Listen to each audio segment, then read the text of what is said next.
Hi guys, today's quick chat is going to be about the standoff that seems to be happening between marketing budgets and marketing strategies.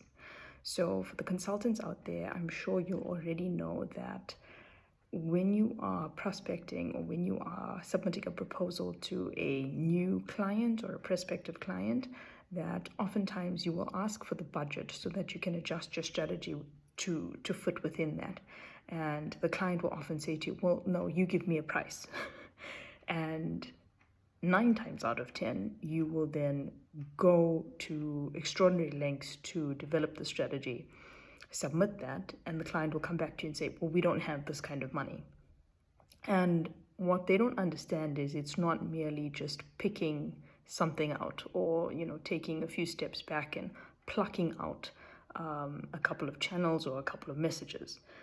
What they don't understand is that you have to actually re-engineer the customer journey, and you have to re-engineer the user experience according to this information that they now provide you, because a budget is a hard boundary and there's really no way to flex if you can't fit within it.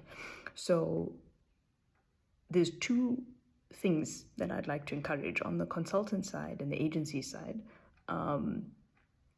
I'd like to encourage you to be a little bit firmer or start asking discovery questions that can more or less show you what the budget might be, whether that's historical data or having some kind of benchmark for the industry that your client is in and knowing what is the minimum amount that is needed, and let the person know and say, look, before I go out and put the strategy in place for your particular business, with the information I have at the moment, I can tell you that implementing the strategy is going to cost at least 5,000 or 10,000 or 100,000 a month, and then see where that lands with the client.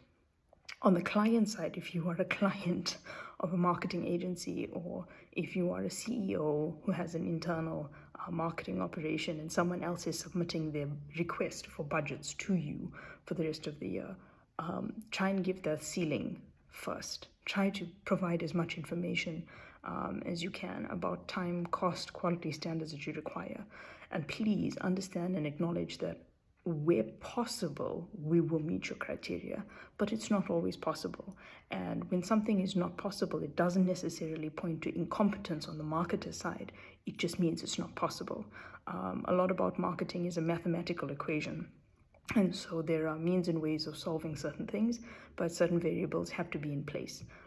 It's not an equation without an equal sign at the end of the day. So manage expectations on both sides, and hopefully you guys can avoid this awkward standoff and the need to redo work and redevelop strategies.